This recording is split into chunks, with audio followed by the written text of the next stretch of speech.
يترك مؤسسات الدولة Moving العضو في forward الأمم with this المتحدة approach لجاهزية means ضعيفة that ونقص في the التمويل institutions of وموارد Yemen, غير this كافية member state in للتعامل the مع United التحديات Nations, العابرة will remain للحدود weak, والاحتياجات الإنسانية will remain المتزايدة في البلاد. underfunded, and will not وإضافة have إلى the ذلك necessary تهدد resources هذه to السياسات deal with these cross-border بتغذية اقتصاد الحرب challenges. Furthermore, والسماح these بتدفق الأموال policies والتعهدات could عبر further منافذ feed the war مصرفية economy, غير خاضعة will allow للمساءلة for the flow والرقابة of الفعالة. funds كما through أن ما توفره تدخلات banking الحكومة اليوم channels that are من not عون accountable. إنساني يثبت أن دعمها في تحسين The الخدمات humanitarian الإنسانية intervention of the Yemeni government proves that this support improves basic services to save the lives of millions of men, women, and children, to strengthen the prospects for peace. We choose to promote development and prosperity and not violence, death, and hatred as Houthi militias do. From this very rostrum last year, I have said that عن موقف حازم every delay from the international community to be more firm when it comes to the Yemeni dossier, the losses will be greater, and Houthi militias will continue with their cross-border threats. They will continue to commit grave violations of human rights, the same human rights that this institution has been promoting for the last 70 years. This year, we have witnessed an increase in the threats of Al-Qaeda and ISIS, supported by Houthi militias and by the Iranian regime with money, weapons, and intelligence support.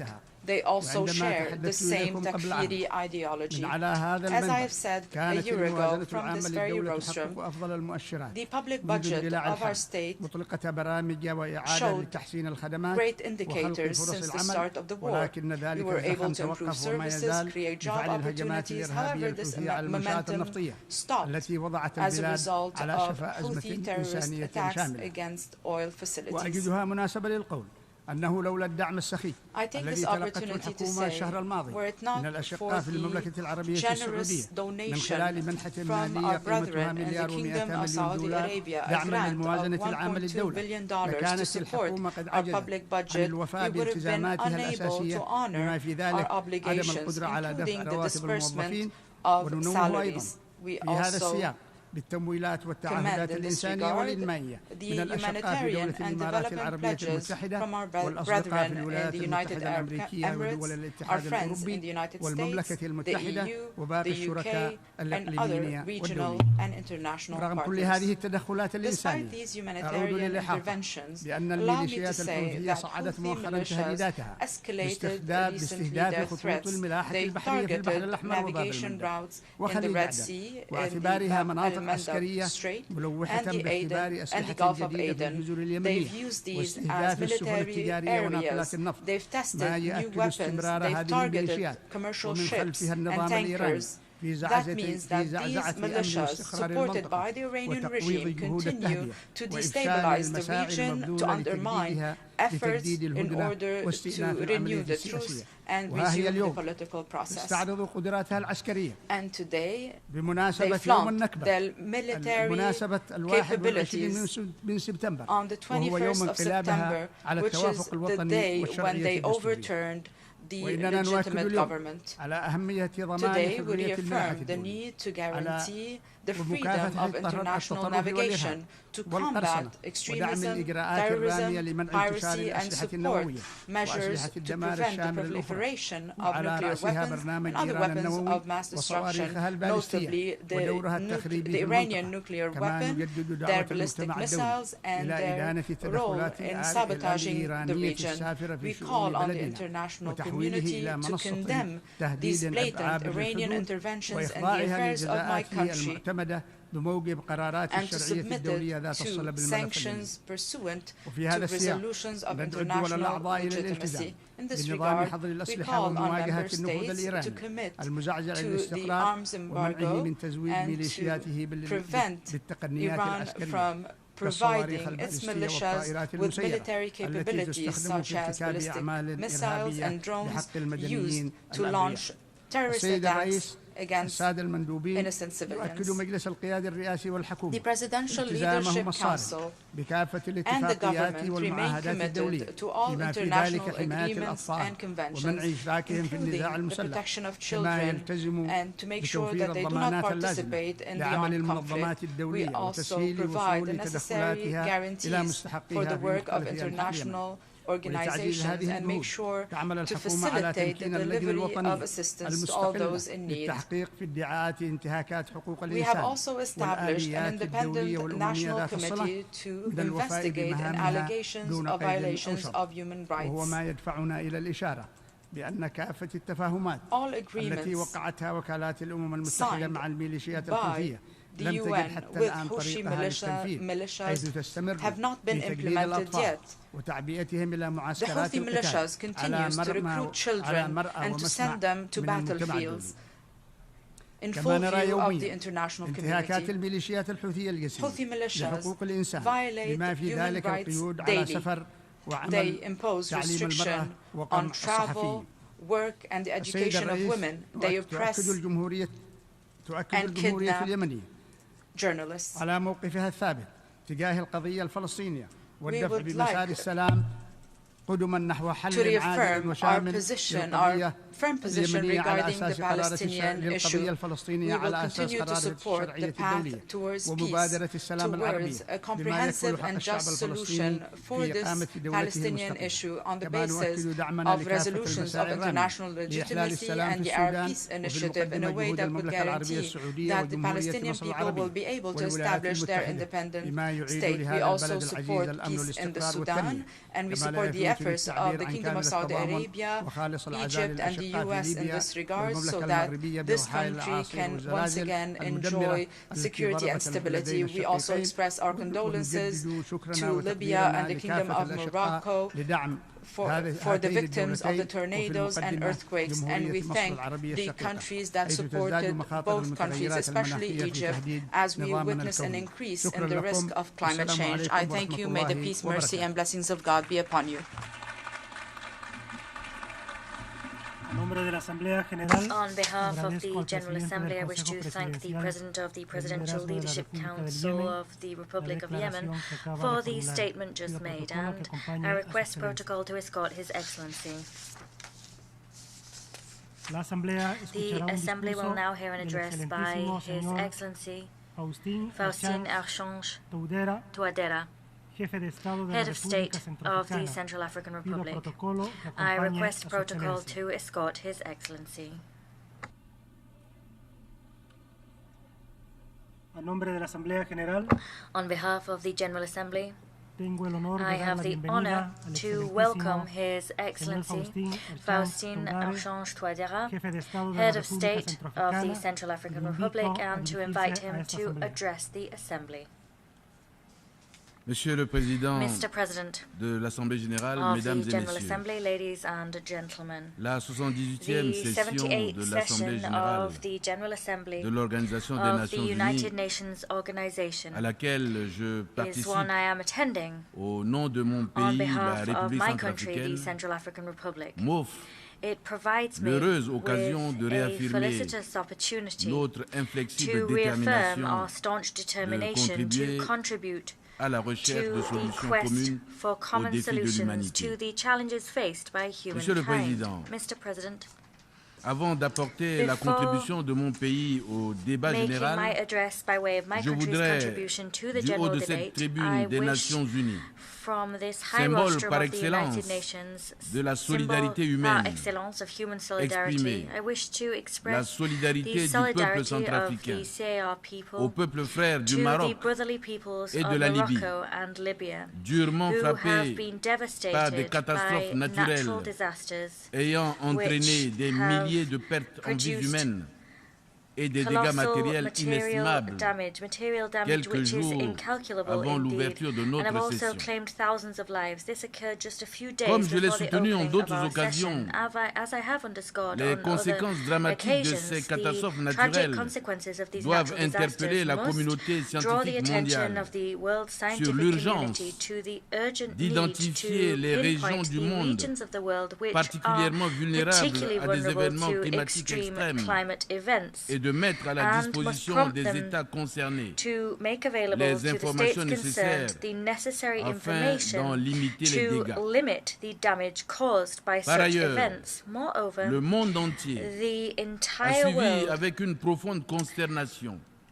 followed l'arrivée with great massive ces derniers jours dismay in recent days des milliers the de arrival migrants en africains masse of thousands of sur African l'île de migrants Lampedusa, to the en island of Italie. Lampedusa in Italy. Ces jeunes These young qui people représentent le présent represent et the l'avenir present de and notre the continent, future of our l'Afrique, continent of Africa. cherchent They désespérément are seeking à rejoindre les desperately pays du continent to européen reach the à la European recherche continent d'un in Eldorado. search of a promised land.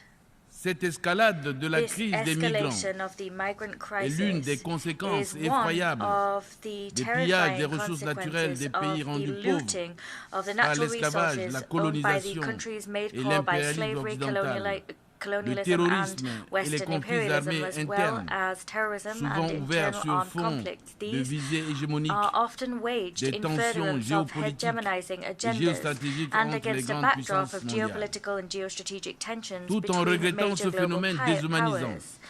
Here je I salue do la mourn solidarité the et les existence efforts inouïs and déployés par les decry pays the d'accueil existence of this et dehumanizing l'Organisation phenomenon. internationale Nevertheless, pour les I migrants hail fournir solidarity and l'assistance à ces unprecedented jeunes efforts dont deployed by les host vies sont mises countries en and the danger IOM to par provide des assistance passeurs to et these young vendeurs people whose d'illusions very sans lives foi are ni loi. imperiled by smugglers and Toutefois, lawless mon dream pays estime que merchants. l'ONU doit aller However, my au-delà country de notre believes that engagement the commun UN must à go raviver la beyond our solidarité common mondiale commitment to en revitalize impliquant les global pays solidarity. africains It must dans la get recherche des African solutions countries on globales board in the search for aux crises global migratoires solutions to et aux migratory défis crises existentiels and to the qui se posent aux existential jeunes du challenges continent which africain. are facing the young people of the African Monsieur le continent. Président, Mr. President, alors que nos our pays countries continuent de faire face continue to au chaos face climatique, climate aux chaos, tensions to géopolitiques weather et aux défis geopolitical financiers, tensions and face énergétiques financial challenges, et alimentaires sans as précédent, well as de unprecedented nouveaux energy défis and mondiaux food crises. se révèlent At the chaque same jour. time, new Aujourd'hui, challenges are en appearing Afrique comme ailleurs, day after day on the des global conflits, horizon. Today in symptômes des Africa, as tensions elsewhere, géopolitiques conflicts, géostratégiques symptoms of qui divisent les geopolitical grandes and puissances geostrategic sont ouverts. tensions that divide the major powers Au are Soudan, plain to see. Un In conflit armé Sudan, an interne d'une internal rare armed cruauté conflict a éclaté rare en avril in its 2023, cruelty erupted alors in même que le April pays était sur la 2023. voie de And la that was at a time normalisation when the country avec un was processus de well dialogue on the way to prometteur entre normalization, toutes les forces with a vives de promising la process nation. of dialogue underway, bringing together La the République nation's key centrafricaine players. The a CAR has déjà already enregistré 51 077 réfugiés soudanais et tchadiens hosted dans la préfecture de la 15,000 Vakaga, Chadian and exposant Sudanese ainsi nos refugees in the populations Vakaga prefecture. cette résilience And our à des people risques are d'aggravation de resilient, la situation but humanitaire hosting those encore refugees means we are exposing et our people to a d'insécurité. worsening of the humanitarian J'en appelle situation, and à we une prise en risk seeing considération our de l'impact security de cette situation crise worsen further sur still. la géopolitique I régionale call upon you to ainsi take qu'à la account of the solidarité impact of this internationale crisis and en the faveur effect des it's réfugiés. having on regional Et pendant geopolitics. que nous And tenons cette please session, show international solidarity in conflit favor of our russo-ukrainien refugees. se Against the poursuit sur le backdrop of terrain this session, the sans Russian-Ukrainian aucune conflict perspective de règlement continues to play pacifique, out on the ground. There are alors no que les prospects for conséquences the pour le peaceful monde settlement of this sont consequence, douloureuses and that is in et spite of the regrettables. fact that the consequences of this conflict Monsieur for le the world Président, are painful la and deeply persistance unfortunate. Mr. et la President, multiplication the des foyers de persistence and tension à increase in travers the le number of monde hotbeds of tension soulèvent throughout the des world interrogations raise quant à questions about the l'efficacité effectiveness de of certains certain mécanismes de mechanisms prévention for et de the règlement prevention pacifique and des peaceful différends de l'ONU, settlement of disputes dont that la the UN mission has première at its est de disposal. garantir la paix et la The sécurité UN's primary internationale. mission is to C'est guarantee pourquoi international peace and nous security. réaffirmons avec force la These position question marks africaine commune are why we sur la réforme du forcefully Conseil de reaffirm sécurité de l'ONU the common African afin position d'augmenter le regarding nombre Security des membres Council permanents reform et non That permanents, position seeks to et increase the d'accorder number un of siège permanent permanent à and l'Afrique. non-permanent members Et on ce the ne sera Council que and to justice. grant a permanent seat to Africa, La République which is the centrafricaine only estime right and qu'il est just thing to urgent do. The CAR de believes that réparer there is an cette urgent injustice need historique to provide subie par redress l'Afrique for the historical au injustices regard des done to agendas Africa importants in view of tels que le important sommet du agendas on the futur en table 2024 and important summits et le such as the Summit of the 80e Future in anniversaire des Nations 2024 Unies en and the 2025 80th anniversary of qui the pourront United être des Nations in occasions 2025. Both of d'unir the les pays above membres could provide afin de opportunities for prendre member des states mesures to concrètes unite pour and la to take dite tangible réforme. measures to ultimately usher in the Monsieur le aforementioned Président, reform. La Mr. République President, centrafricaine s'interroge the CAR sur le is point de savoir pondering a comment question, accélérer and that is, la how réalisation can de we l'agenda expedite the fulfillment 2030 of en Agenda faveur de la paix, de 2030 la prospérité, to bring about du peace, progrès prosperity, et de la progress and durabilité pour sustainability for tous, all? lorsque certains États, At a time when du haut de certain leur states, puissance politique, wielding économique et all of their militaire, political, economic agitent and en military permanence might, la diplomatie coercitive continue and ou instrumentalise consistently les institutions avail themselves financières of coercive internationales diplomacy aux or fins instrumentalize d'imposer des IFIs blocus in order économiques, to impose financiers et economic, commerciaux financial and trade contre les pays blockades rendus pauvres against those par countries that have l'esclavage, been la made poor colonisation by et slavery, l'impérialisme. En effet, colonialism and le imperialism. 29 juillet Indeed, 2023, on the 29th of July le peuple 2023, centrafricain the people a of the appris CAR learned avec une to grande their great désolation distress la of the reconduction de renewal of l'embargo the sur arms les armes, embargo modifié par des rapports that et was exposé des motifs tronqués, brought about avec une fallacieuse by dérogation pour trumped les up forces reports de and sécurité nationale. allegations with spurious La République exemptions centrafricaine provided for dénonce the national à la face security du monde forces. cette The cynique CAR décision qui criticizes trahit here l'intention before the world inavouée this des membres du Conseil qui the l'ont cynical voté decision which betrays the d'instrumentaliser unspoken les intention of régimes the de members of the sanctions council that à des voted fins de for it pression to politique instrumentalize sous sanction l'égide de regimes l'ONU. for political purposes Je dois and rappeler, to bring pour le political déplorer, pressure to bear under que the les aegis of the embargos United sur les Nations. armes Here, et diamants I remind you and I reconduits rue the depuis fact that 10 ans, arms embargoes auxquels and s'ajoute diamond la embargoes suspension that des have appuis been budgétaires, renewed since for constituent the last de 10 réels years obstacles happen in à la parallel réalisation with par the mon pays des suspension objectifs de l'agenda of budgetary and 2030. economic support, and both of Nous these factors récusons are real ce obstacles déni de notre for droit à my country's l'autodétermination achievement of the et la realization souveraineté of Agenda permanente sur nos 2030. richesses et Here we ressources naturelles repudiate this denial of our right garanties to par les instruments juridiques self-determination pertinents and permanent des Nations sovereignty Unies. over our wealth and natural resources, J'exhorte le rights Conseil de guaranteed by sécurité the relevant à faire cesser ces legal artifices instruments qui of the United visent Nations. à masquer la Please volonté de pérenniser do away l'insécurité with these et la trumped-up mainmise sur les ressources mechanisms naturelles du pays which au profit des thinly puissances veil a étrangères desire to allow consacre insecurity to la reign and to légitimation continue des a groupes stranglehold armés over our et natural leur accorde resources le for the statut de benefit sujet de droit of foreign international. powers. These mechanisms ultimately Monsieur le legitimize Président, armed groups and give them the notre status planète of being a brûle. subject of international law. Mr. Notre President, planète our se planet is noie. burning, our planet is Le monde drowning, s'effondre. the world is collapsing, pleure. the world is crying. Oui, chaque jour, Yes, les médias every day, annoncent des the catastrophes media naturelles announce liées natural au dérèglement disasters linked to climatique climate qui change, s'apparentent which à des signes look very annonciateurs much de like l'apocalypse. harbingers of the apocalypse. Paradoxalement, Paradoxically, la confiance et la trust solidarité and entre les nations, solidarity between the nations, valeurs fondatrices des Nations as Unies, founding values of the se United fracturent Nations, are davantage, growing ever more brittle. éloignant And that ainsi la is communauté taking humaine de la the réalisation human des community, objectifs the nobles community of mankind, de développement further and durable further away from en faveur achieving de la paix, noble, sustainable de la development goals prospérité, for the du benefit of progrès peace, et de la prosperity, progress, durabilité and pour tous, sustainability for all, prévu as dans le programme enshrined in 2030. Agenda 2030. Pourtant, However, pour rétablir la in order confiance et to raviver la rebuild trust and solidarité face aux phénomènes reignite climatiques solidarity in the face of dévastateurs, devastating climate des phenomena, engagements ont été pris par les pays commitments have développés, been entered grands into pollueurs, by developed nations depuis l'accord de and major Paris, polluters. en passant We par saw ceux that de Glasgow in the Paris et de Sharm Agreement, el-Sheikh en in Égypte. Glasgow and in Sharm el-Sheikh in COP27 Egypt. en particulier COP27 in a particular utilement was fixé 4 particularly grands useful objectifs in setting que 4 nous avons major tous goals adoptés, that à we savoir all adopted, l'atténuation, namely mitigation, l'adaptation, adaptation, le financement financing, et une transition and a juste just transition afin de faire in face aux order défis communs de to l'humanité. face up to the common Malheureusement, challenges of beaucoup humankind. de pays, dont la Unfortunately, République many centrafricaine, countries victimes innocentes des conséquences dramatiques have de been la the surexploitation innocent de la planète victims of the par les pays tragic développés, consequences of the ne overexploitation of bénéficient our pas des planet promesses de by financement developed faites. countries, and these countries are not seeing the fruits of financial Monsieur le pledges Président, made. Nous mesurons à sa juste valeur l'apport des partenaires, of the aussi value bien of the bilatéraux que contributions made by multilatéraux, bilateral and dans leur élan de multilateral solidarité envers partners l'Afrique, in their desire notre to show continent, solidarity et towards les en Africa, remercie our infiniment. continent, and we thank them Cependant, for that nous en appelons à un support. partenariat However, plus agissant, we call for a more évolutif et dynamic, diversifié, diversified respectueux de la souveraineté and des États, agile partnership des valeurs which culturelles respects the et sovereignty morales of de states tous. and the cultural and Ce moral n'est que de values cette of manière all. que nous It is only pouvons in this raviver way la that we flamme will be able de to l'amitié entre les reignite the peuples, flame of friendship between promouvoir la peoples, paix to et promote la peace sécurité, and security, créer les and conditions to d'un create développement équitable et conditions inclusif. propitious to equitable and Mon inclusive pays continue development. de My plaider country pour un continues multilatéralisme to advocate inclusif, for an pour une inclusive croissance mutuellement multilateralism, accélérée, for pour un ordre mondial accelerated, équilibré expedited growth for et pour all, que les différents for mondiaux a soient global relevés balanced en order, mettant un accent and we particulier call for global sur la paix et la disputes to sécurité be internationale,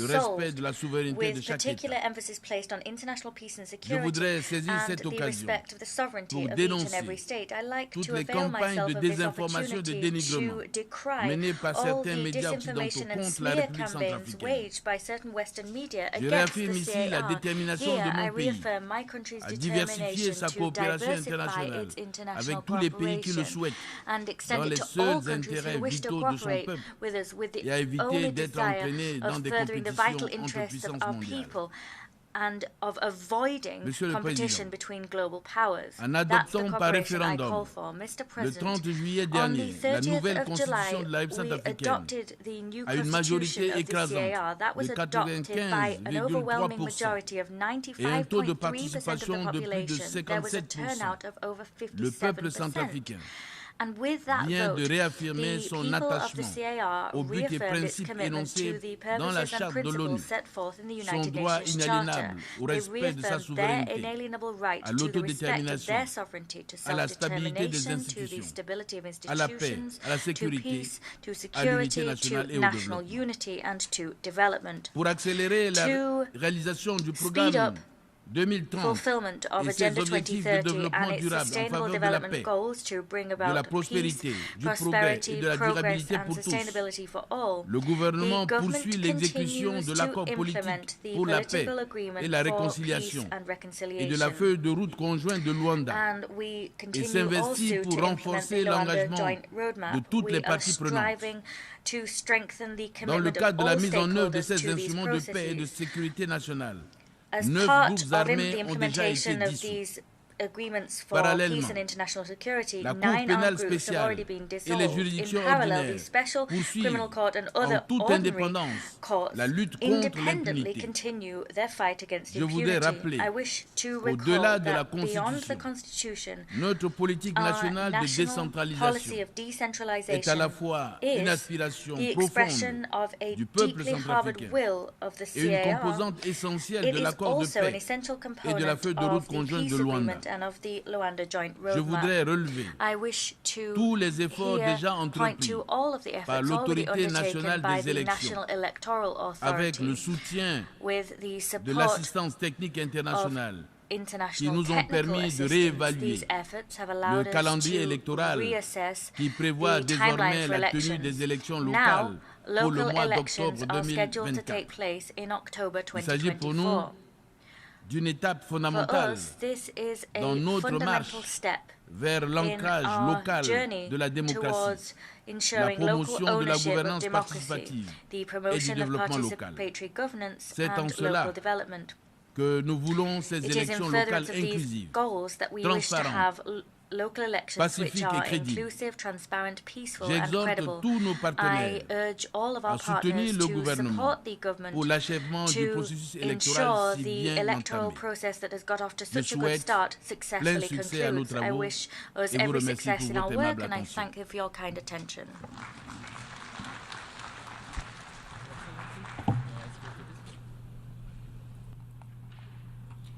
I thank on behalf of the General Assembly the Head of State of the Central African Republic for the statement just made and I request protocol to escort His Excellency. The Assembly will now hear an address by His Excellency Lazarus McCarthy Chakwera, President of the Republic of Malawi and Commander-in-Chief of the Malawi Defense Force. I request protocol to escort His Excellency. On behalf of the General Assembly, I have the honor to welcome His Excellency Lazarus McCarthy Chakwera, President of the Republic of Malawi and Commander-in-Chief of the Malawi Defense Force, and I invite him to address the Assembly. Your Excellency, Mr. Dennis Francis, President of the 8th session of the United Nations General Assembly, Your Excellency, Mr. Antonio Guterres, Secretary General of the United Nations, Your Excellencies, heads of state and government, and leaders of delegations, distinguished delegates, ladies and gentlemen.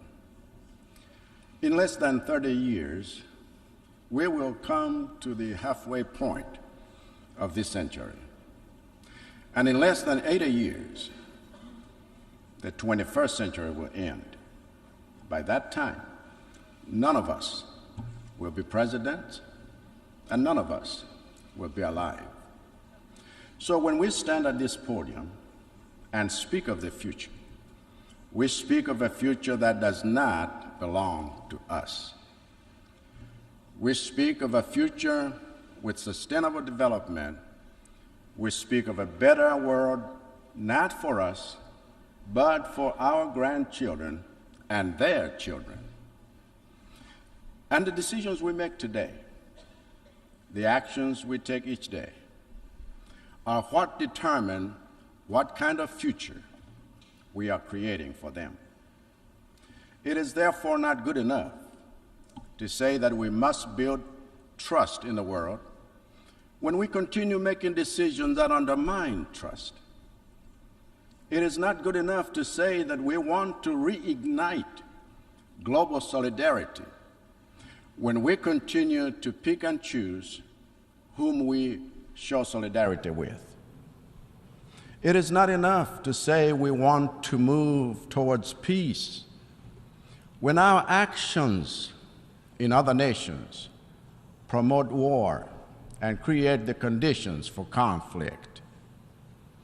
It is not good enough to say we want prosperity for all when our rules for trade and our financial systems are a recipe for deepening the poverty of other nations.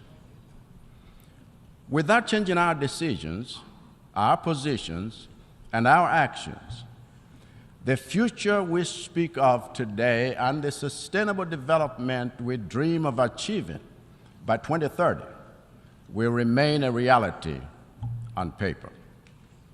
And when it comes to urgent action, we must focus our attention, our energies, and our resources on the areas where we are falling behind.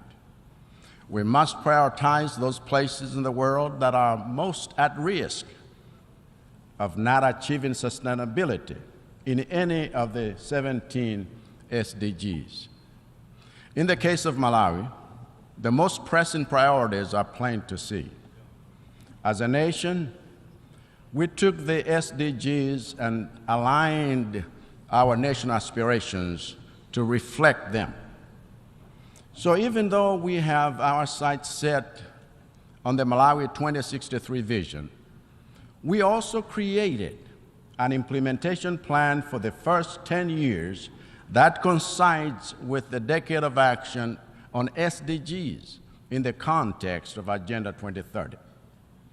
And our focus has already started yielding fruit, because in the past few years we have stayed on track with our quest to end hunger in line with SDG 2, to safeguard the good health and well-being of our citizens in line with SDG 3, to improve quality of education in line with SDG 4, to leverage Malawi's abundant water resources for better sanitation in line with SDG 6, and to promote life below water in line with SDG 14.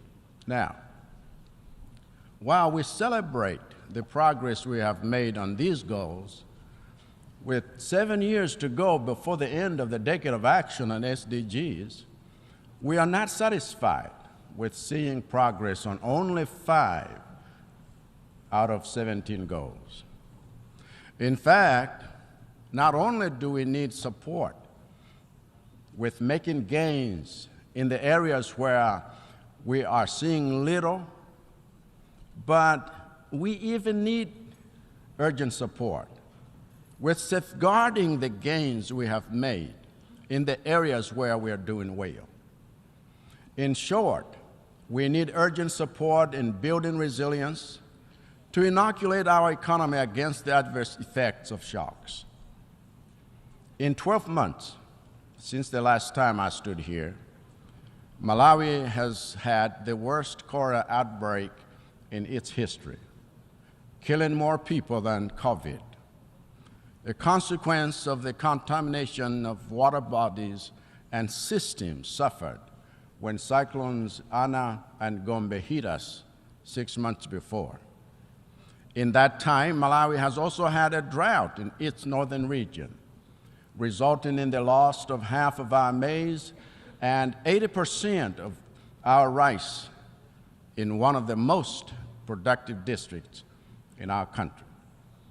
In that time, Malawi has also come under assault by the worst cyclone on record, as Freddie made landfall twice and left a trail of death and destruction like you can't believe, killing over 1,000, displacing over 500,000, and washing away homes, roads, and bridges, businesses, and fields of crops that are a source of livelihood for over 2 million people. So when I say that our SDGs are under threat, the threat is real, and it is already here. What Malawi needs, therefore, is decision and action. We need decision and action on the climate financing that has thus far been nothing more than a promissory note from the developed countries responsible for sourcing or resourcing our efforts for mitigation, adaptation, and most urgently, loss and damage. We need decision and action on debt. For like most least developed countries, Malawi is in distress because its debt is unsustainable. And so our call to action on behalf of all LDCs on this matter remains the same. Cancel the dates. Cancel the dates. Cancel the dates. As a family of nations, we have already lost 2 years of progress during the decade of action due to economic shutdowns effected to contain COVID-19. And if you want the global economy to regain that lost ground, you must cancel the debts. We have lost another 2 years of progress during this decade of action due to economic disruptions caused by the war in Eastern Europe. And if you want to see LDCs catch up on SDGs, you must cancel the debts. That's a decision you can make today, an action you can take that would breathe oxygen into the suffocating economies of the global South. That's a decision you can make today so that the money being drained by servicing debts can go towards rebuilding roads, schools, hospitals, businesses, and livelihoods. For Malawi's part, we are committed to continue implementing reforms and policies aimed at building economic resilience against shocks. We are committed to continue engaging the United Nations and our development partners, both multilaterally as well as bilaterally, in mobilizing international support that goes beyond disaster management and seeks to build sustainability. We are committed to continue banging on the doors of financial institutions that remain too slow and too unresponsive and too rigid to address the existing financing gaps in the programs we have for achieving SDGs. We are committed to the principle of the UN Charter and to a rules-based international system, so long as we have the power to change the rules that have worked against us and held us back in terms of our development for decades. This is why Malawi strongly advocates for radical reform in the United Nations Security Council itself, whose very structure undermines the values of democracy, inclusivity, accountability, and trust. It is no accident that at this 78th session of the United Nations General Assembly, focused on rebuilding trust and solidarity, only one head of state from the permanent members of the UN Security Council showed up. That is not how you build trust. That is not how you show solidarity. That is not accountability. That is not leadership. As such, I believe President Biden said it so well here. And Malawi joins the United States in insisting that Africa must have a permanent seat on the UN Security Council with veto power, because without that level of inclusivity, rebuilding trust and reigniting global solidarity will be a challenge. One of the reasons we need a reformed United Nations is because we need a new development paradigm going beyond 2030. We need a development paradigm that takes on board the interests of the developing world in the spirit of true partnership. We need a development paradigm that places partnership at the heart of our quest for SDG achievement. We need a development paradigm that promotes competition in matters of human ingenuity, science, technology, and innovation, and not in matters of militarization and economic exploitation, which are just new forms of colonization. We need a new paradigm that celebrates and rewards the developed nations that fulfill their commitment to finance resilience projects in developing countries.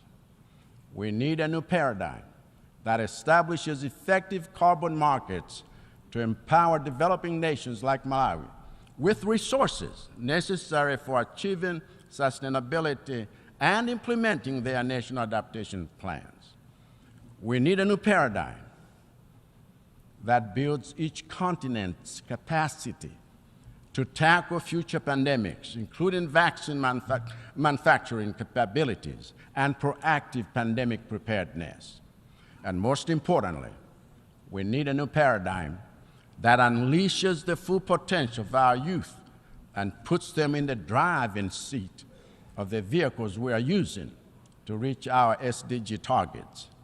For the future we are chasing after is theirs and not ours. I thank you.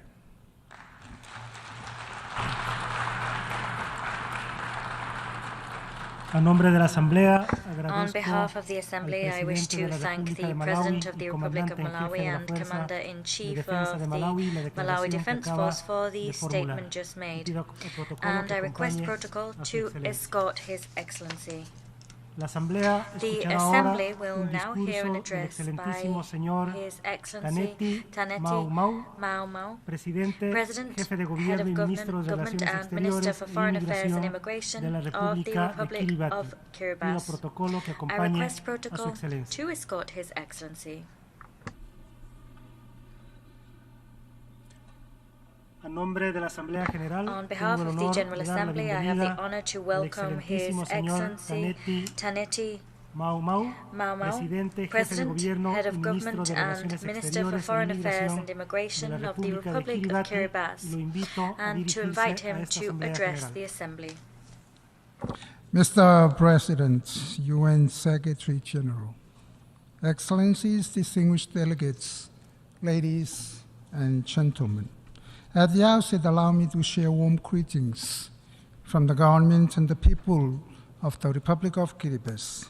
In the name of the Almighty God, whom we place our trust in, and is our anchor of solidarity. Mr. President, I join previous speakers in congratulating you on your election, and I wish you every success as you guide these important deliberations. The theme, rebuilding trust and reigniting global solidarity for accelerating action on the 2030 Agenda and its Sustainable Development Goals toward peace, prosperity, progress, and sustainability for all resonates deeply with the aspirations of our people. In our fast-changing world, predicated by multiple challenges, part of the theme to rebuilding trust and reigniting global solidarity is very timely and crucial.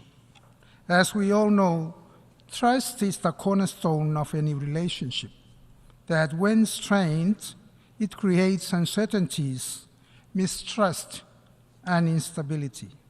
Geopolitical tensions, economic disparities, and the unforeseen challenges brought about by events like pandemics, climate change crisis, and disasters have tested the resolve of national governments, their peoples, and their partners. The call to rebuild trust, therefore, highlights the need for countries to establish faith in multilateral cooperation and diplomacy. It highlights the importance of transparent communication, mutual understanding, and engaging with each other to afford strategic partnerships for our common goal and development. Our renewed commitments to accountability, good governance, and responsive policies can contribute to a more engaged and empowered global community. At the same time, the call to reignite global solidarity reflects our recognition that our global challenges and opportunities are intertwined.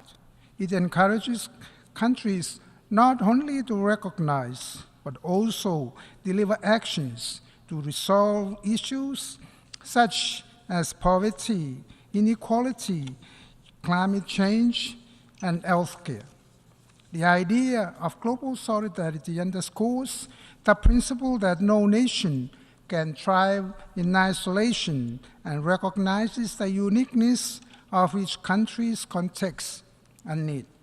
The experience from COVID-19 pandemic is an exemplary of the world coming together as one family. When we recognize the essence of science, while we recognize the essence of science to address pandemics, it is important for member states to work together to gain a better understanding of the variants and vaccines before they are rolled out.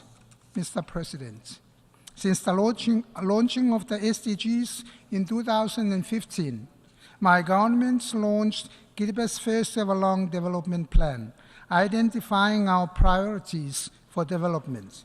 The Kiribati vision for 20 years is rooted firmly on the needs of all Kiribatis and commits my government to transform Kiribati into a wealthier, healthier, and peaceful nation. It recognizes the need to align our national priorities with the SDGs and complements our national efforts with those outlined by our UN family. In 2018, my government became one of the few member states that delivered a voluntary national report, VNR, outlining our policy actions to achieve our SDGs. The VNR enables us to take stock of our development and assess our future. To ensure sustainability and ownership of our desired developmental goals, we are engaged in extensive consultations at all levels. As the year 2030 is imminent, time is of the essence. It is imperative for our UN family to stay on track in our efforts to achieve our goals set forth in the SDGs. This entails setting ambitious targets and mobilizing resources, technology, innovation, and policy changes to ensure the goals are achieved on time. However, there is no guarantee that SDG goals will be achieved. Therefore, Kiriba's graduation from a least developed country would not be sustainable.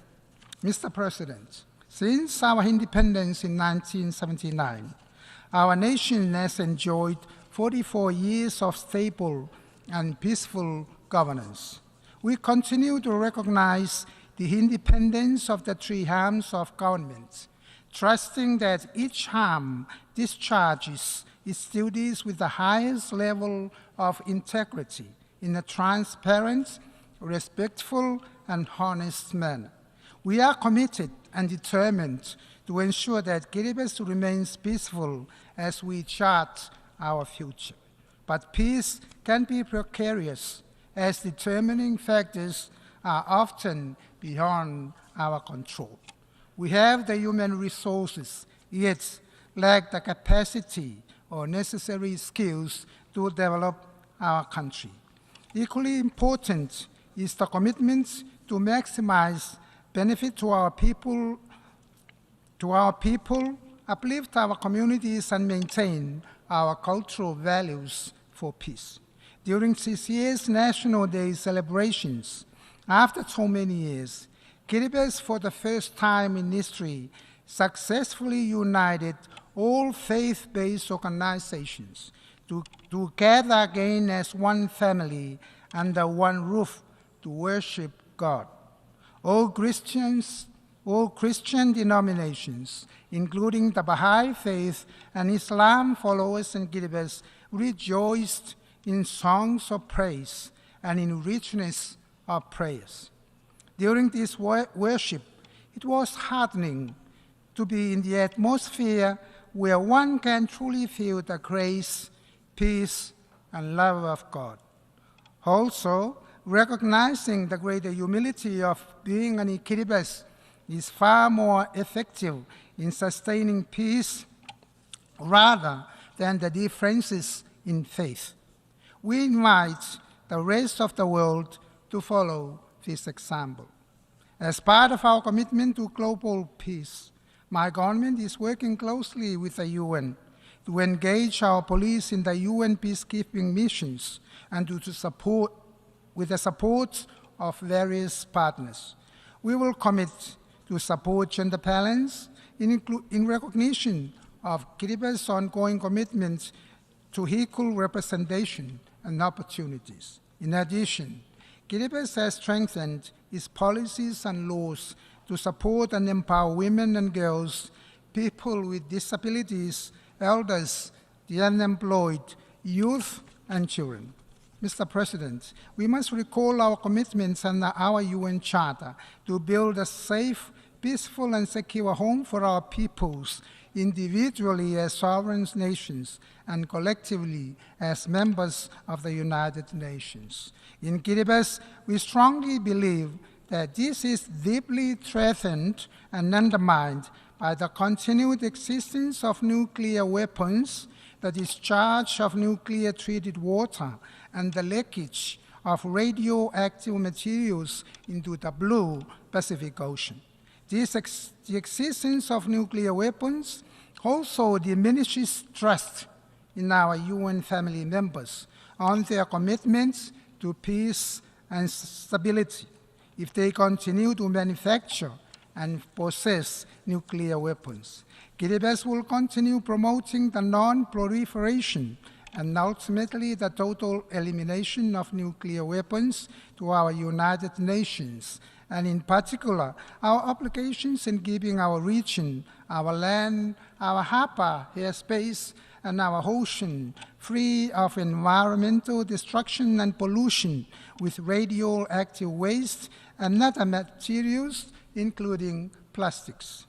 Most importantly is the health of our people, especially those who were exposed to the nuclear test blast on Christmas Island, and those whose ancestral land have been exploited, leaving pinnacles behind. Compensations must be made to those on Christmas Island, including the Barnabas people affected by environmental degradation, to rebuild trust. One of the global challenges and grave concerns that impact our lives and future is corruption. The government recognizes that fighting corruption is critical to achieving sustainable development, and accordingly hosted the first ever regional anti-corruption conference for Pacific leaders in 2020. The outcome of this conference, Day Vision, reaffirms the Pacific unity against corruption, as well as integrating good governance principles into their broader developmental agenda. At the international level, the United Nations Office on Drugs and Crime, along with the General Assembly, can lead the way by ensuring that anti-corruption efforts are prioritized in our development efforts, in our pursuit of global sustainable development, with SDG 16 as our guidepost. Mr. President, enhancing prosperity is essential for sustaining peace, and so the government is dedicated to people-centric principles, placing these citizens at the center of our decisions and services, and promoting transparent governance. We value continuous learning and capacity development for a competent public service to deliver on development goals. Building capacity and transfer of knowledge to enhance the capacity of our people is sustainable. This allows our people to take ownership of our own national processes and procedures, thus guiding our development. We acknowledge the support of our development partners, which needs to be well coordinated and harmonized to ensure fair and equal distribution and allocation of limited resources amongst competing needs. We are committed to expanding access to overseas labor market, providing decent working conditions and adhering to international labor standards. In education, we invest in our young generation and educators, support accessible, well-resourced schools for quality learning environments, and ensure equal access to high-quality education at all levels to nurture our people and advance our nation forward. Mr. President, in the pursuit of SDG acceleration, TVBS is faced with significant challenges due to its geographical isolation, scatteredness of its islands within its 3.5 million square kilometers economic exclusive zone, and vulnerability to climate change, to name a few. Encountered with these significant challenges, delivery of essential services such as education, health, security, including the implementation of activities related to achieving SDGs in TVBS, is very costly. We should be given increased access to financial resources to obtain equipment, infrastructure, and others to achieve SDGs and at the same time develop our country. This includes an urgent call to scale up global financial resources and simplifying guidelines to allow easy access. Achieving this guarantees TVBS to be placed in a better position to sustain peace and harmony.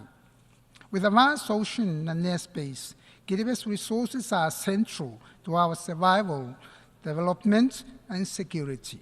To harness our ocean resources sustainably, we need financial assistance and access to the right capabilities, technology, and equipment. Likewise, the management of our airspace is important for security purposes.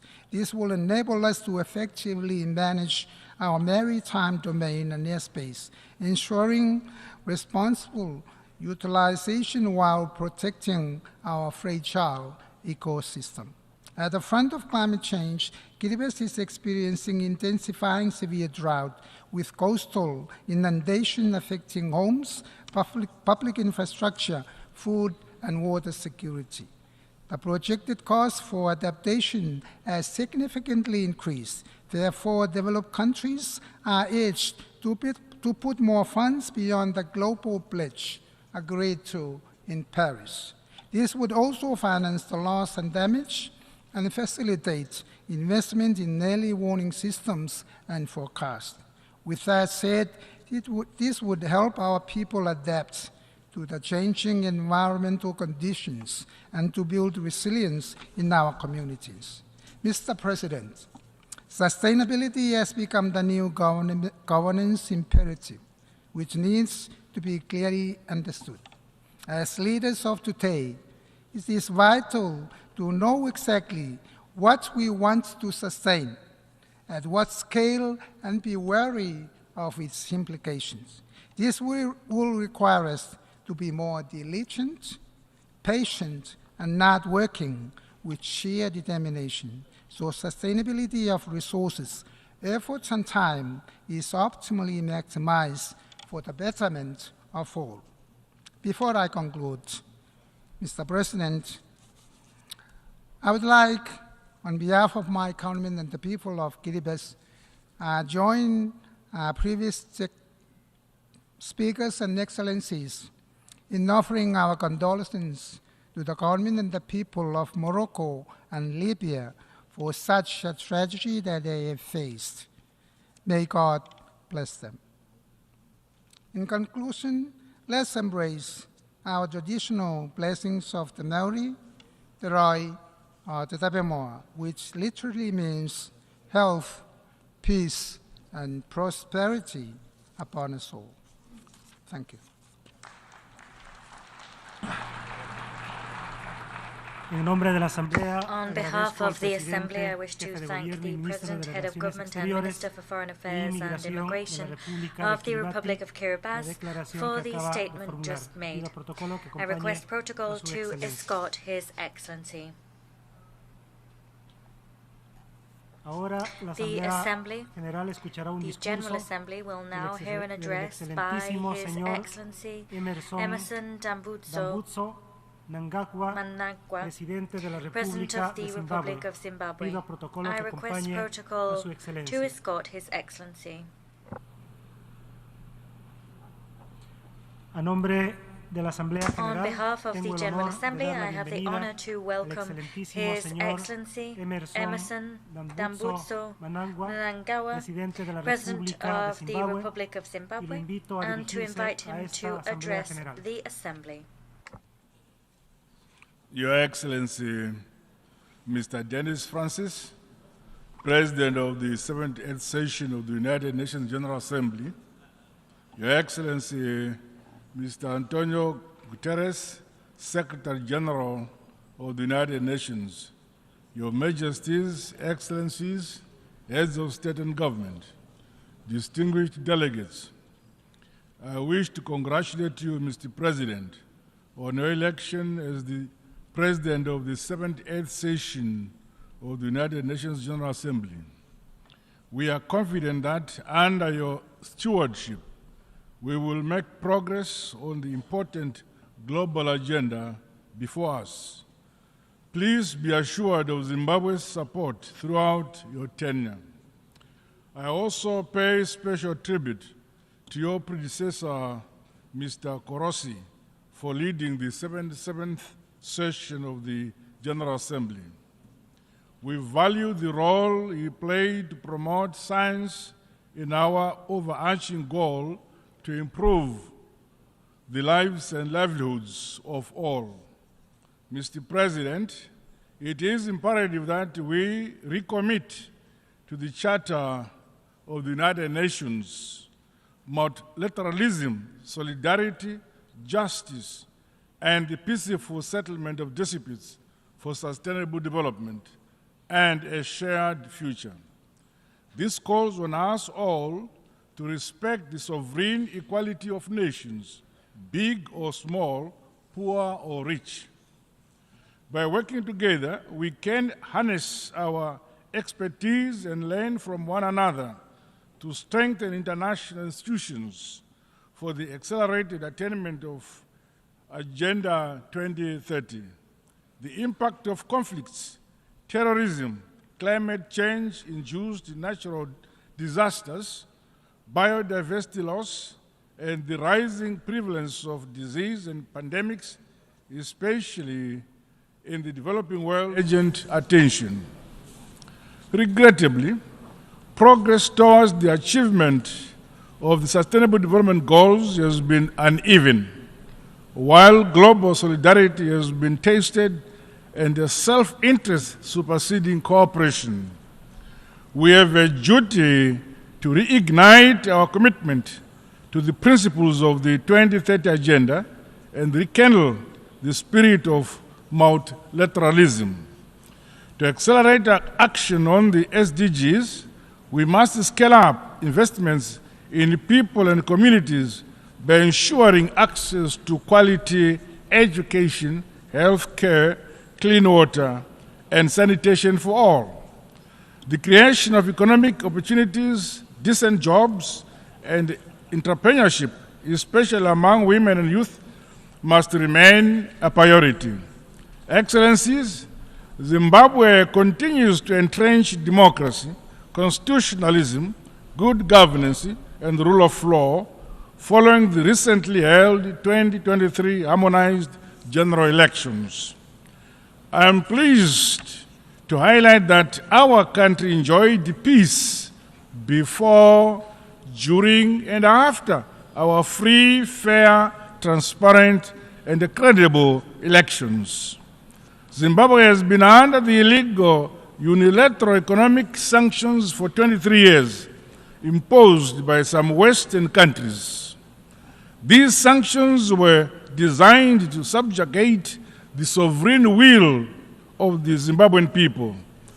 We therefore demand that the unjustified unilateral sanctions be unconditionally lifted, including those imposed on countries like Cuba. We remain grateful for the support and solidarity of progressive countries in the Committee of Nations. In spite of these debilitating sanctions, the people of Zimbabwe have become masters of their destiny. This is anchored on a philosophy that, as a people, we have the duty and responsibility of developing our country using our own domestic resources. Partners and investors are welcome, but guided by our own vision and national priority areas. We are recording unprecedented development and economic success milestones. For the last 3 years, our country has been the fastest growing economy in our Southern Africa region. Further, Zimbabwe is prioritizing the eradication of poverty and improving the quality of life of our people, particularly those in rural areas. The empowerment and the capacitation of communal and small-scale farmers has seen us realize food and nutrition security at both household and national level. With effect from this year, our country will become a net exporter of wheat. Zimbabwe has not been spared from the negative impact of climate change. Hence, my government continues to make the requisite investment in infrastructure to mitigate and build resilience towards climate change adaptation. Dams are being built across the country. In addition, we have begun an ambitious and yet achievable program to sink solar-powered balls in each of our country's 35,000 rural villages and schools. Alongside each of these water points are commercial nutritional gardens for the empowerment of our women and youth. Through the use of our own resources, we have constructed an unprecedented number of schools, clinics, and provided other social amenities throughout our communities. Mr. President, today's realities across all regions bring to the fore the importance of global solidarity. No nation, no matter how powerful, can stand alone to realize sustainable and inclusive development. The high-level meetings on universal health coverage, tuberculosis and pandemic prevention, preparedness and response are welcome opportunities to reflect on the importance of maintaining essential services during pandemics and health emergencies. The realization of affordable and quality health delivery, as outlined under SDG 3, is a key deliverable for my administration. Science, technology, and innovation are essential ingredients to leapfrog the modernization and industrialization of developing countries. To this end, Zimbabwe continues to reap the benefits of a comprehensive and transformative heritage-based higher education curriculum. The innovation hubs and industrial parks established within institutions of higher education have refocused young people in our tertiary institutions towards developing and producing goods and services. Allow me to reaffirm that Zimbabwe is actually open for business. Mr. President, building resilience and tackling the adverse impact of climate change should be an urgent priority for us all. In the case of Zimbabwe and the Southern Africa region, floods and droughts have affected the livelihoods of many while hindering progress on national development. May I express my deepest condolences and sympathies to the government and peoples of the Kingdom of Morocco and the state of Libya on the recent loss of lives as a result of the devastating impact of climate change. There is need for concrete climate action as opposed to mere promises, so that we strengthen our adaptation, resilience, and mitigation mechanisms.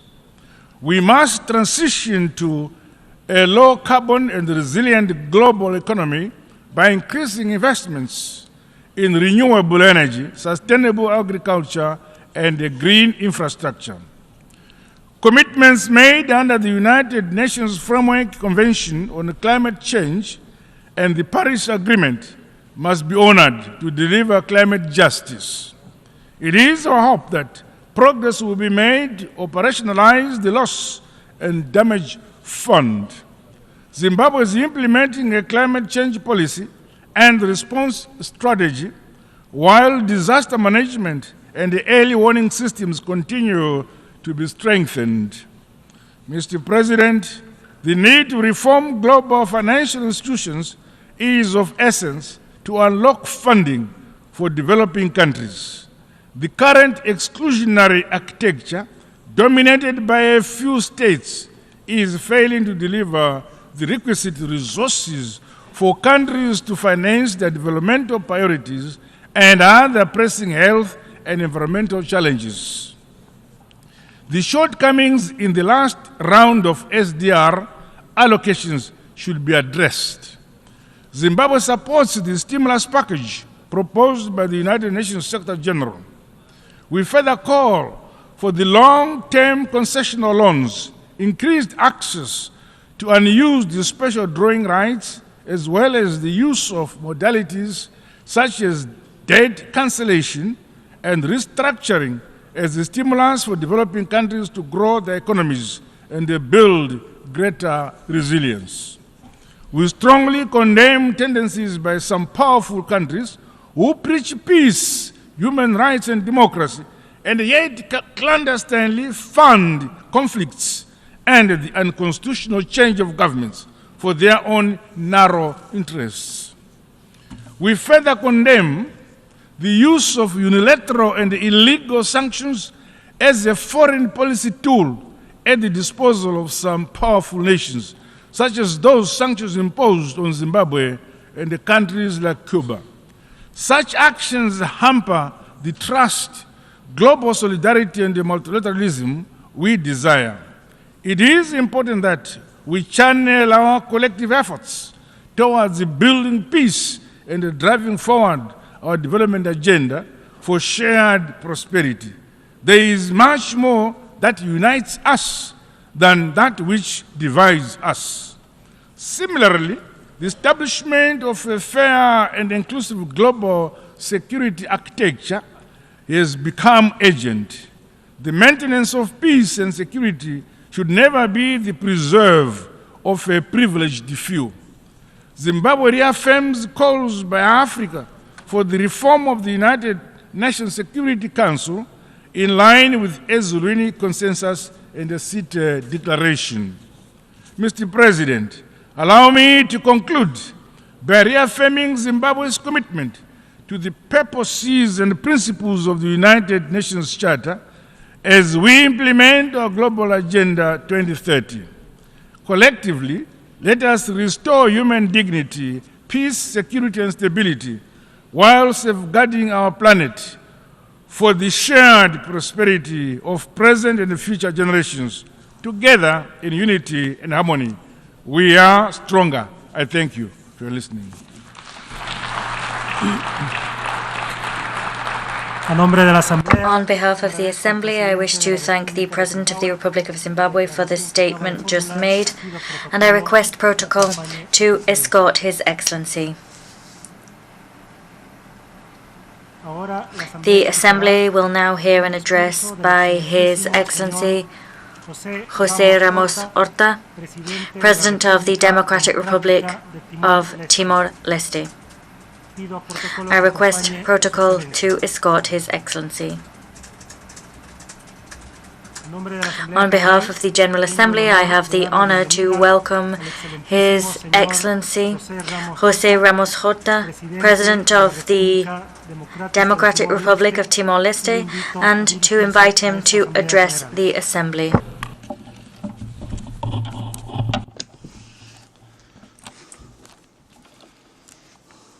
Thank you, President. Thank you, Mr. President. To greet in Tetu language the Dirk Manek, in Portuguese, Bon dia, in Bahasa Indonesia, Selamat pagi, in English, of course, good morning. I begin my speech in English. In Portuguese, Excelências, somos uma democracia jovem. Excellencies, we are young, imperfect, and vibrant democracy, an oasis of peace, tolerance and freedom. Since our independence in 2002, our democracy has evolved. It is alive and dynamic. The Economist magazine's Democracy Index rates Timor-Leste as the most democratic country in Southeast Asia. The Reporters Without Borders organization, in their most recent World Press Freedom Index, places Timor-Leste in the 10th global position in freedom of the press. We are a multicultural, multi-religious, multilingual, and multi-ethnic society. With humility, we continue to build a country that is open to the world, tolerant, free of hate and violence. A 98% majority of practicing Catholics live in harmony with our Protestant and Muslim brothers and sisters. Timor-Leste has no political violence, nor tensions or crimes based on ethnicity or religion. We have no domestic organized crime, nor armed robberies. Despite a significant reduction in poverty, multidimensional poverty remains high. around 45.8%, and even higher among children. To bring our population out of extreme poverty, food insecurity, neonatal mortality, rickets, and child malnutrition, and to provide care for children and their mothers are some of the challenges that we are determined to directly confront in the next 5 years. For this reason, child malnutrition and access to preschool education are two of our key priorities. In collaboration with UNICEF, our government plans to implement an intersectoral early childhood development policy in order to drive investments in a child's initial years and build a solid basis for social and human capital. We have a high and unacceptable incidence of domestic violence. However, UN Union has recognized that Timor-Leste is taking significant steps to implement legal frameworks and international policies, including CEDAW, the Convention on the Rights of Persons with Disabilities, and Security Council Resolution 1325, in order to promote gender equality and women's empowerment. We are an observer state at ASEAN, with the right to participate in all summits of heads of state and government, as well as meetings of ministers, high authorities, and technical staff. During the last 20 years since our independence, and in the 10 years since we formally applied for ASEAN membership, most economic and social indicators show significant progress, including in life expectancy, which was below 60 years in 2002 and is now risen to 70 years, reduced poverty and child mortality, 21 doctors in 2002, and now more than 1,200. In 2002, the capital had partial power coverage, while the rest of the country did not have such privilege. Currently, power is available in 96.1% of our territory. We are very grateful for the Asian leaders' unanimous decision to grant observer status to Timor-Leste, a pathway to membership, and a broad support package to continue to build our staff and diplomats' skills. We do not depend on foreign aid, and we are eternally grateful to those who helped us when our needs were greatest.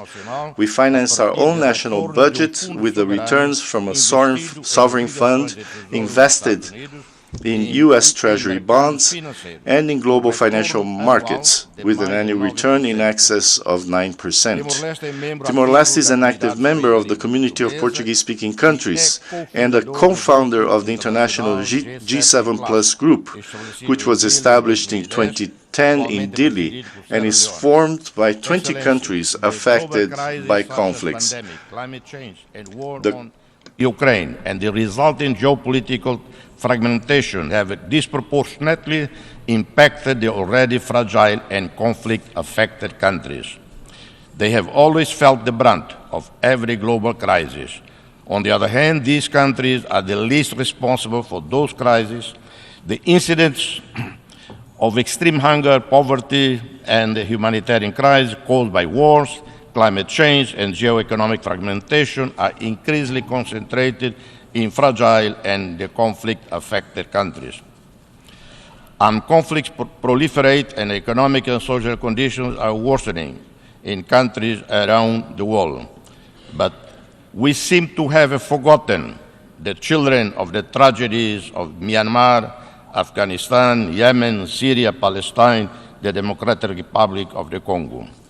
The growing tensions among regional and global powers are eroding the potential of our collective security institutions at a time when we face existential challenges. We cannot accept the incomprehensible anachronisms such as the embargo imposed on the Cuban people, or the continuing impasse of the Western Sahara conflict, or the blatant disregard of UN resolutions on the two-state solution for Israel and Palestine. On and off, we hear about the need to reform the UN Security Council. Academics concoct an expanded Security Council, regurgitate ideas for a more representative body reflecting today's demographics. which is in itself an almost surreal task, bearing in mind that leaders up to the present have not ended nuclear arms race, remain the biggest arms merchants of death, led in the desecration of Mother Nature, failed to help the poorest out of poverty, have not shown wisdom in writing off the debt incurred by countries of the poorer South, burdens caused by loan sharks from Western commercial banks. Children living in conflict zones continue to come under attack on an alarming scale. Recent years have seen an exacerbation of children's vulnerability to grave violation. In Myanmar, unable to control the ground, the military pursue a scorched earth strategy with widespread use of aircraft, helicopter targeting civilians across the country.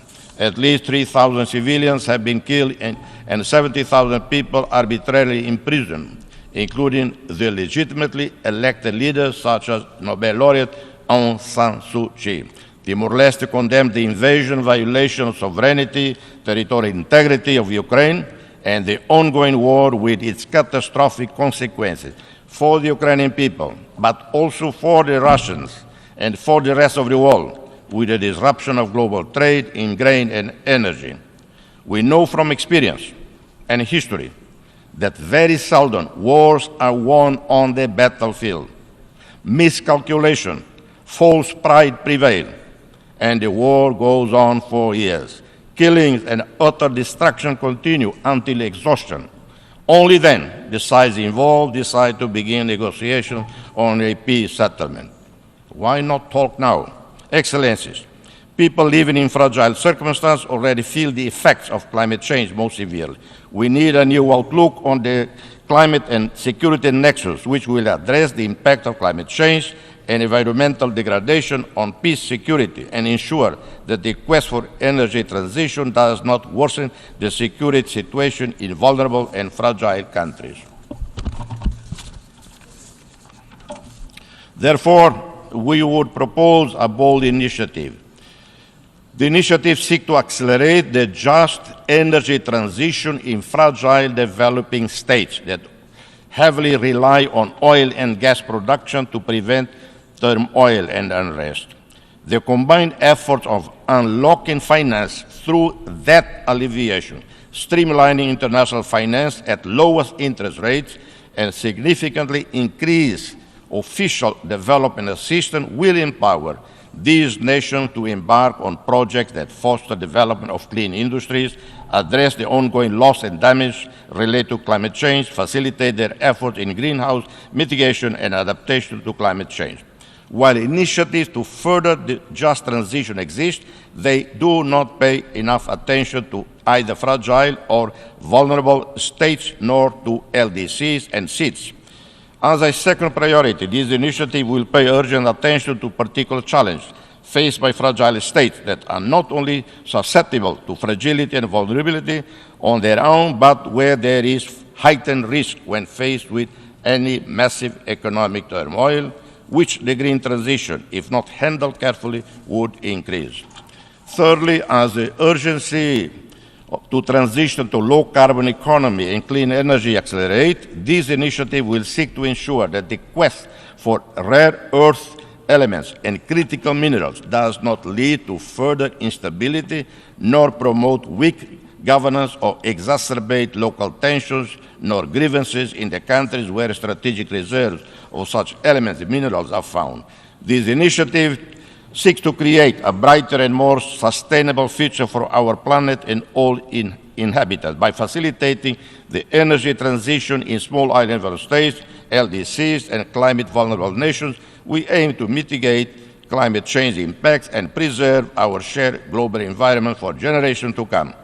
The super-rich CEO of banks and credit countries, in the face of agony of poverty, rising costs in the most impoverished countries, remain indifferent to the calls for debt cancellation. I'm stating here to banks and other credit institutions, cancel off this damn debt. It would be a leap forward in international solidarity if all OECD countries were to allocate 1% of their national GDP to ODA. We would see positive effects on poverty rates, food security, access to basic health services, education, electricity, drinking water, sanitation, housing, or social security, with multiplier effects on the diversification of economies, especially in agriculture. We live in a world full of dualities, an increasing prosperous world whose wealth has increased by 30 trillion a year, according to Nobel Prize winner Kailash Satyarthi, but the leaderships of the G7 or G20 fail to reflect this in the fight against hunger, stunting, and other forms of multidimensional poverty. We need to adopt a universal child benefit, a new ODA target for a fair share for children, targeting particularly children in fragile, low-income countries. Excellence, allow me to remind you the story that is no longer part of our daily conversation, the story of the 3-year-old Aylan Kurdi, an innocent Syrian child whose lifeless body washed ashore near the Turkish resort town of Bodrum in September 2005.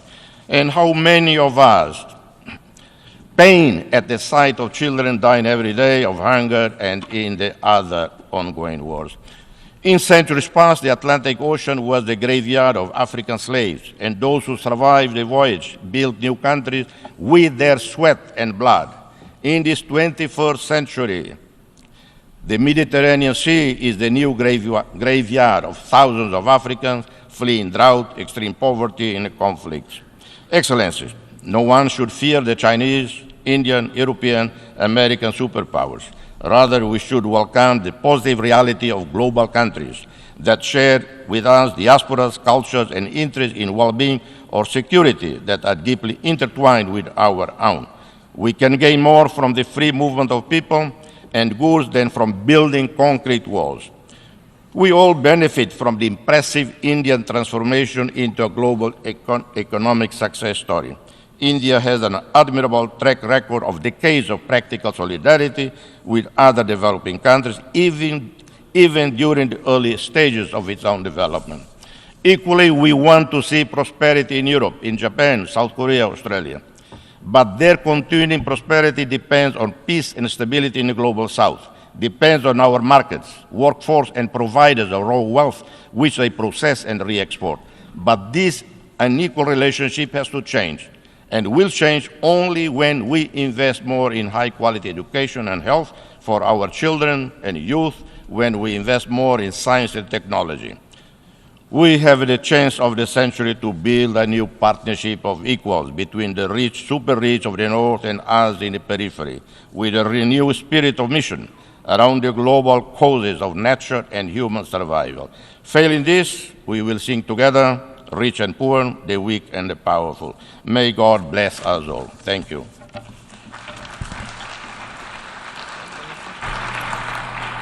On behalf of the Assembly, I wish to thank the President of the Democratic Republic of Timor-Leste for the statement just made, and I request protocol to escort His Excellency. The Assembly will hear an address by His Excellency Salva Kiir Mayardit, President of the Republic of South Sudan. I request protocol to escort His Excellency.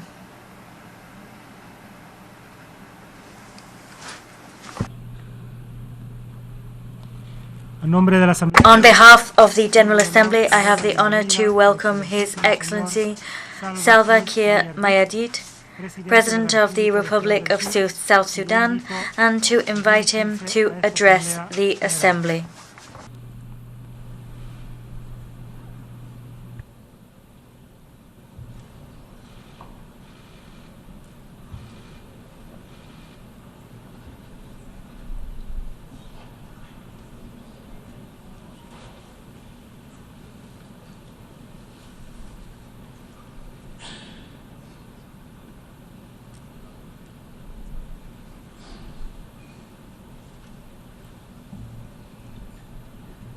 Your Excellency Denis Francis, President of the 78th session of the UN General Assembly, Your Excellency Antonio Guterres, Secretary General of the United Nations, Your Majesties, Your Excellencies, Heads of State and Government, distinguished delegates, ladies and gentlemen, before my remarks, I would like to express my heartfelt condolences to the people of the Kingdom of Morocco and the Republic of Libya who have lost their loved ones in the recent natural calamities. South Sudan stands in solidarity with them during this difficult moment in their respective countries. Excellencies,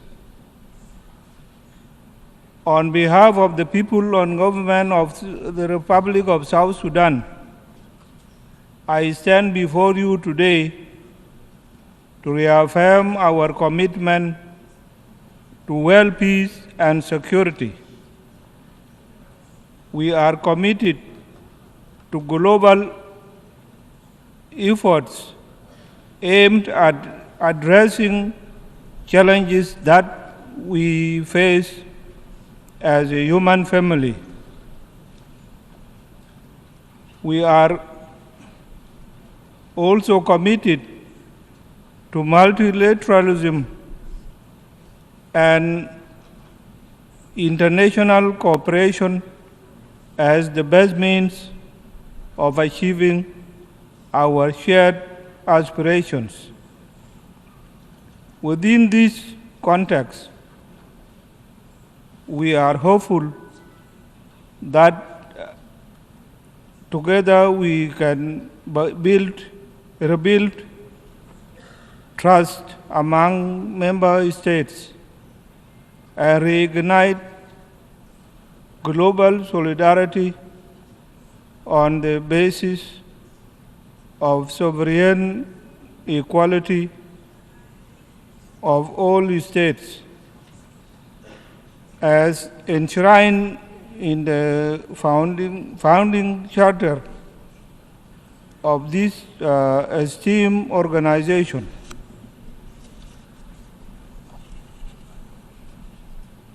Excellencies, we recognize the urgency of challenges before us. We are also aware of concerted action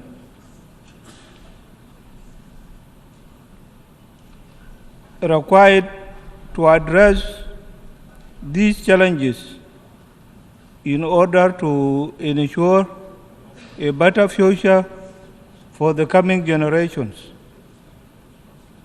To this effect, South Sudan has developed sustainable development goals, rescue plan with the focus on 7 SDG targets. This plan provides a roadmap of a better future for our people. And given that education is the key that will allow us to achieve our SDGs rapidly, I am pleased to report that South Sudan has made some progress in its education sector since our independence in 2011. Our Constitution, for example, guarantees all children free access to education. We have also designated education as a human right of every child. In February this year, I directed the Ministry of Education to implement free primary and secondary education policy across the country. This policy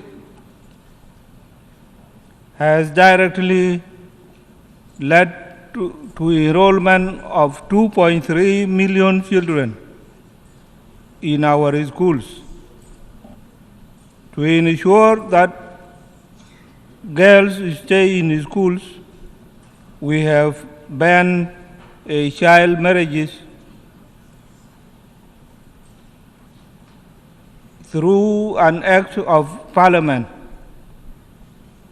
More importantly, we have increased education budget with the goal of paying teachers a living wage.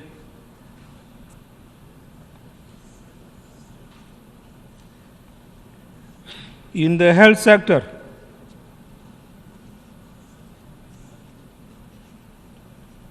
we plan to dedicate resources towards providing affordable and standard health care. And this will be done through primary health care approach that is inclusive and cost-effective. Excellencies, on climate change, South Sudan is dedicated to addressing its adverse impact. We plan to prioritize sustainable and use sustainable land use, promote renewable energy, and collaborate with international partners to reduce carbon emissions and protect our environment for generations to come. While working on this, it is only fair for us to call upon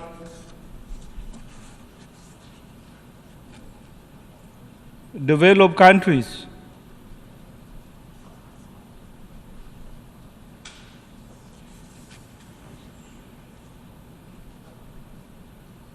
to cut their emission by 45% and honor their pledges of availing funds for mitigation, adaptation, and loss and damage to the developing countries.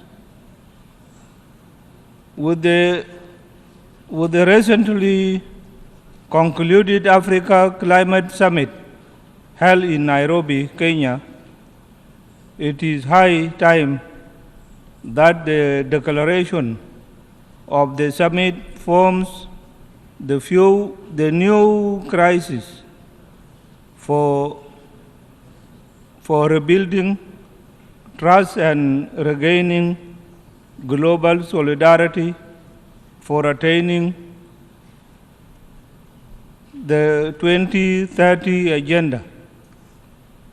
Excellencies, we acknowledge the political, humanitarian, and security challenges we have faced as a country since 2013. However, we have turned the corner with the signing of the revitalized peace agreement in 2018. Now we are determined to build on the commitments of our revised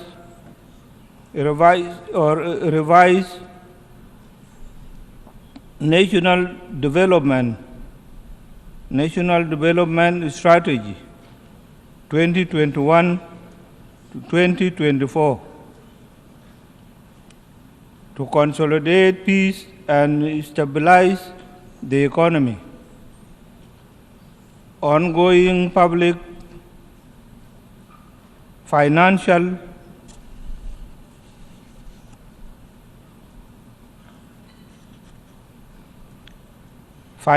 management reforms,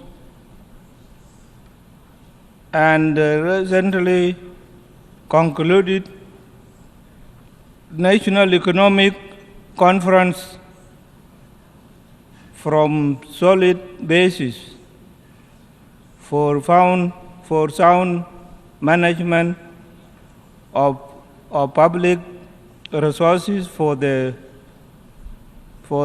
benefit of our citizens. What remains now is to fast-track the implementation of the remaining provisions in the agreement in order to conclude the transitional period peacefully through fair, transparent, and credible elections in 2024. We have also managed to engage in dialogue and consultation with the various stakeholders, including civil society, women, youth, traditional leaders, and opposition groups to ensure that our peace process is owned and driven by our own people. As we move in this direction, we call upon the United Nations to lift the arms embargo imposed on us to aid peace implementation and to secure the elections. The arms embargo has impeded the implementation of security arrangements because effective deployment of the unified forces which we have graduated cannot happen without arms. Excellencies, as the country sharing the border with the Republic of Sudan,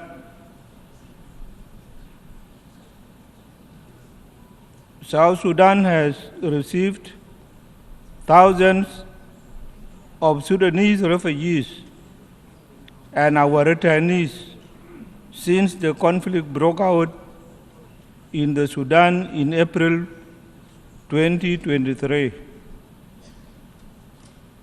This influx has overwhelmed our border communities and created a humanitarian crisis. I'm appealing to the international community to avail resources to help refugees and displaced persons who crossed into South Sudan. While the world is dealing with multiple crises, we call for a provision of sustained support to these displaced persons as we work on how to restore peace and stability in Sudan. In closing, South Sudan stands before this esteemed assembly as a resolute partner in the collective pursuit of a better future for all. I extend our hand of friendship to fellow member states, international organizations, and civil society. Thank you very much and for your kind attention to these new remarks. Thank you.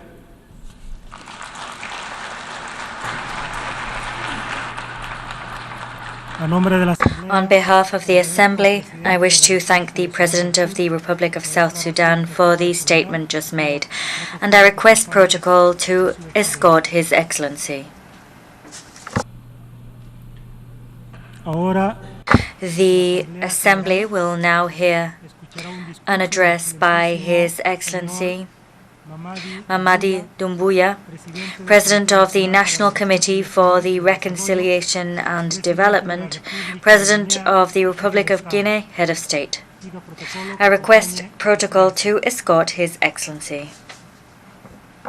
On behalf of the General Assembly, I have the honor to welcome His Excellency Mamadi Doumbouya, President of the National Committee for Reconciliation and Development, President of the Republic of Guinea, Head of State, and I invite him to address the Assembly.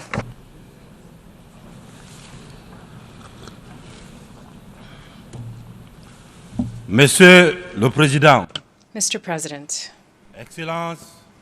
Excellencies, ladies and gentlemen, heads of delegations, Mr. Secretary General,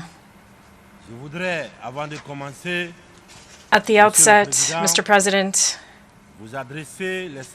I would like to extend the warm congratulations of the Guinean delegation on your brilliant election to the presidency of the 78th session of the United Nations General Assembly. Before this august assembly, I would also like to assure you of my country's support. I take this opportunity to also pay a well-deserved tribute to your predecessor, Mr. Shabakoursi of Hungary. To Mr. Secretary General Antonio Guterres, I extend my gratitude for the dedication with which he leads our organization. Mr. President, ladies and gentlemen, in coming to take part in the work of the 78th regular session of the General Assembly, I'm fulfilling a duty, that of conveying the warm greetings of the sovereign people of Guinea.